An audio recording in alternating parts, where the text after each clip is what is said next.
Kitab Bilangan.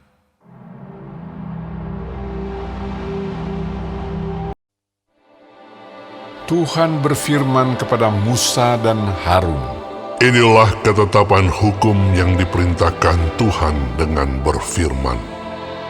Katakanlah kepada orang Israel, supaya mereka membawa kepadamu seekor lembu betina merah yang tidak bercela, yang tidak ada cacatnya, dan yang belum pernah kena kuk. Dan haruslah kamu memberikannya kepada Imam Eleazar. Maka lembu itu harus dibawa keluar tempat perkemahan, lalu disembelih di depan imam. Kemudian Imam Eleazar harus mengambil dengan jarinya sedikit dari darah lembu itu. Lalu haruslah ia memercikkan sedikit ke arah sebelah depan kemah pertemuan sampai 7 kali. Sesudah itu, haruslah lembu itu dibakar habis di depan mata imam. Kulitnya, dagingnya, dan darahnya haruslah dibakar habis bersama-sama dengan kotorannya. Dan imam haruslah mengambil kayu aras, hisop, dan kain kirmizi, dan melemparkannya ke tengah-tengah api yang membakar habis lembu itu. Kemudian haruslah imam mencuci pakaiannya dan membasuh tubuhnya dengan air. Sesudah itu masuk ke tempat perkemahan, dan imam itu najis sampai matahari terbenam. Orang yang membakar habis lembu itu haruslah mencuci pakaiannya dengan air dan membasuh tubuhnya dengan air, dan ia najis sampai matahari terbenam. Maka seorang yang tahir haruslah mengumpulkan abu lembu itu dan menaruhnya pada suatu tempat yang tahir di luar tempat perkemahan, supaya semuanya itu tinggal tersimpan bagi umat Israel untuk membuat air pentahiran. Itulah penghapus dosa. Dan orang yang mengumpulkan abu lembu itu haruslah mencuci pakaiannya, dan ia najis sampai matahari terbenam.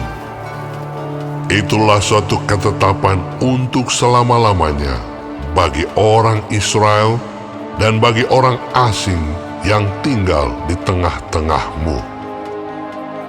Orang yang kena kepada mayat, ia najis 7 hari lamanya. Ia harus menghapus dosa dari dirinya dengan air itu pada hari yang ketiga, dan pada hari yang ketujuh ia tahir. Tetapi jika pada hari yang ketiga ia tidak menghapus dosa dari dirinya, maka tidaklah ia tahir pada hari yang ketujuh. Setiap orang yang kena kepada mayat, yaitu tubuh manusia yang telah mati, dan tidak menghapus dosa dari dirinya, ia menajiskan kemah suci Tuhan, dan orang itu haruslah dilenyapkan dari Israel, karena air pentahiran tidak disiramkan kepadanya, maka ia najis. Kenajisannya masih melekat padanya. Inilah hukumnya apabila seseorang mati dalam satu kemah. Setiap orang yang masuk ke dalam kemah itu dan segala yang di dalam kemah itu najis 7 hari lamanya. Setiap bejana yang terbuka, yang tidak ada kain penutup terikat di atasnya, adalah najis. Juga setiap orang yang di padang, yang kena kepada seorang yang mati terbunuh oleh pedang, atau kepada mayat, atau kepada tulang-tulang seorang manusia, atau kepada kubur, orang itu najis 7 hari lamanya. Bagi orang yang najis, haruslah diambil sedikit abu dari korban penghapus dosa yang dibakar habis. Lalu di dalam bejana abu itu dibubuhi air mengalir. Kemudian seorang yang tahir haruslah mengambil hisop, mencelupkannya ke dalam air itu, dan memercikkannya ke atas kemah, dan ke atas segala bejana, dan ke atas orang-orang yang ada di sana, dan ke atas orang yang telah kena kepada tulang-tulang, atau kepada orang yang mati terbunuh, atau kepada mayat, atau kepada kubur itu. Orang yang tahir itu haruslah memercik kepada orang yang najis itu pada hari yang ketiga dan pada hari yang ketujuh. Dan pada hari yang ketujuh itu haruslah ia menghapus dosa orang itu.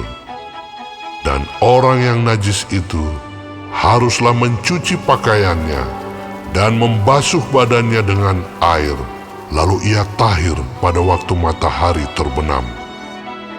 Tetapi orang yang telah najis dan tidak menghapus dosa dari dirinya, orang itu harus dilenyapkan dari tengah-tengah jemaah itu, karena ia telah menajiskan tempat kudus Tuhan.